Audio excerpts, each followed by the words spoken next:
Alrighty, fellas. Good day to y'all.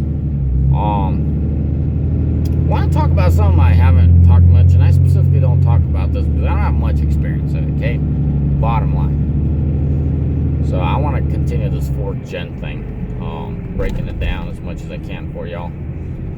Now, 4th gen Cummins, or Ram with the Cummins in there, but with the G56, you know. Good choice, guys. If one wants a manual, absolutely good choice. I'm not gonna say, oh, I have a lot of experience with them and whatnot. Just a simple transmission, you know. I've done my research on them based off my research. You know, if you don't know what machinery and equipment is, you're probably gonna grade one at high horsepower numbers. At high horsepower, but even at that point, at high horsepower, if you understand just basics, guys, don't freaking tear the new one off the light. You know what I mean? Don't jam gears and drop clutches like you're gonna win some kind of drag race. Well, sometimes you might, but you get the point. It just snaps everything, and that aluminum case on the G56 just doesn't withstand or like to hold up, or doesn't hold its own very well with that kind of stuff. So that's the problem. Okay, so take a left here and go the wrong direction. Sounds good. Sorry guys, I'm talking to myself. This Starbucks arrow. So a G56, you know, it's a solid, simple transmission. I'm saying 4th gen because in the 3rd generation, they had the early G56, and there's really nothing wrong with them per se as far as construction goes, and everything wrong with the ratios. That's really what the big deal is about them. So I absolutely hate those ratios. We used to have one of those trucks in the fleet, and man, was that's when I strongly despised G56 for their gear ratio, because, you know, I came off of an N56, man, that thing was 500 RPM between every gear, and this G56 is all over the place. I mean, you got 400 difference from gear to gear. I'm talking about RPM, you know, you shift one from gear to the next, you got a 400 RPM difference, and then or you go as high as 1,000. It's just like the stupidest thing I came across, and I said, that's a stupid transmission, but that's that, you know. Anywho's, to go with the video that I made recently about the 4th gens, and I made a video about the Isons. Well, I'll make a video about the G56s, and what's the big deal? Nothing. The 4th gen is the 4th gen. In my world, you know, if you want a manual, it's just the cream of the crop any way you look at it. Absolutely tune those things. Those dead pedals, safety margins annoy the livings out of me. And I'm not saying turn it up, you know, I'm just saying get a good tuner in there and let her breathe, boys. That's gonna make a good workhorse for you. And that's if, you know, you don't mind driving a manual all day. But yeah, you know, I can't say, you know, 13s are better than the 17s. I can't. It's the same darn thing, you know. They're derated as heck. But guys, don't forget that numbers are great and all, and this whole, oh, Chevy could haul less than Ford and Dodge. That's all bull crap, man. I don't want to hear it. Yeah, you guys are gonna bombard me, but dude, it's just some kind of numbers game. Get in that truck yourself, equip it with what you need, or get as close as what you need to do with it, and see what fits you the best, man. That's all it comes down to. Dodges ain't gonna out-tow the Ford or the Chevy in stock form. They're all in the same neck of the woods.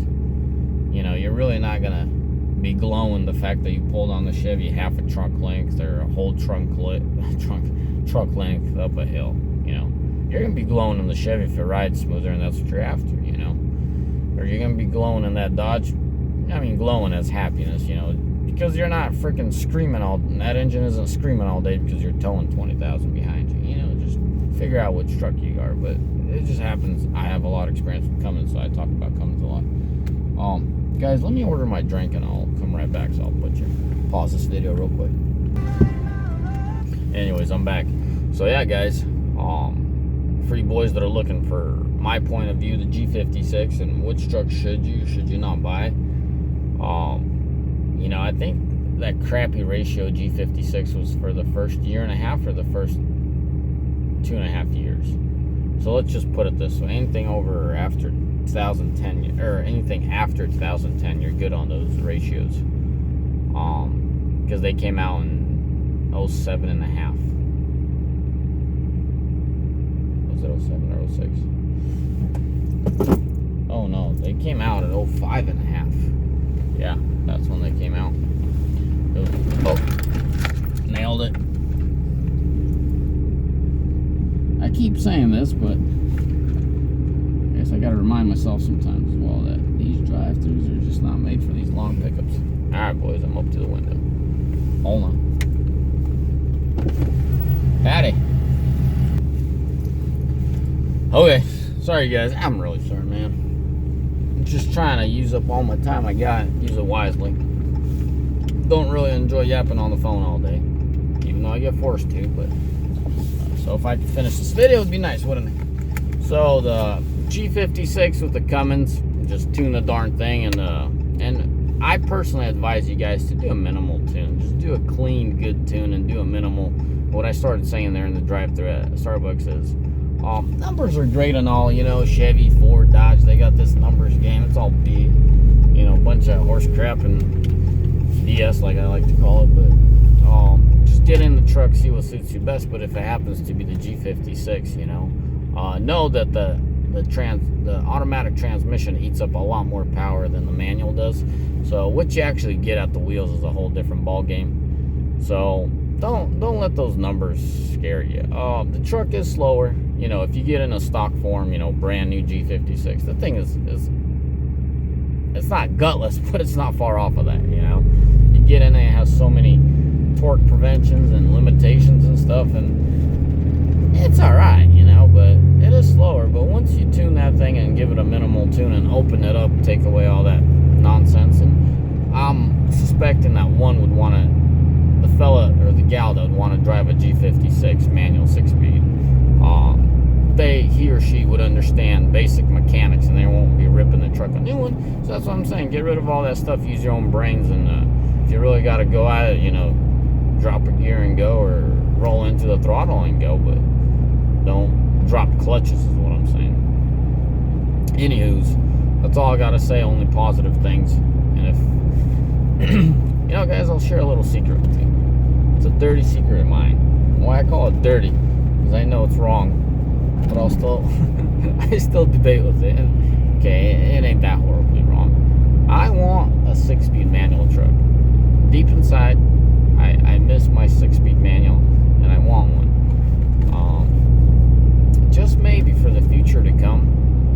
Just maybe, guys. It's not a promise. I might buy me a manual 6-speed for my loyal subscribers. That's a little hint. You know what might be coming my way for a daily. I'll make a video on that. What I want to do with my daily. And where I'd like to head. So anyways, that's another video for another time. So a little glimpse of the future, most likely, that Paul's going to be driving a manual 6-speed. So there you have it. Thank you for listening. Some of my videos are more informative, some are not. Some are more preference, another one more factual. But I do appreciate you guys hearing me out. And please understand me. You know, some of my videos are like Paul flies in and out of the video, and then some of Paul's rambling. Yeah, whatever, I'm done. Alright guys, y'all behave, have a mighty fine day, and what do they say? Keep the shiny side up.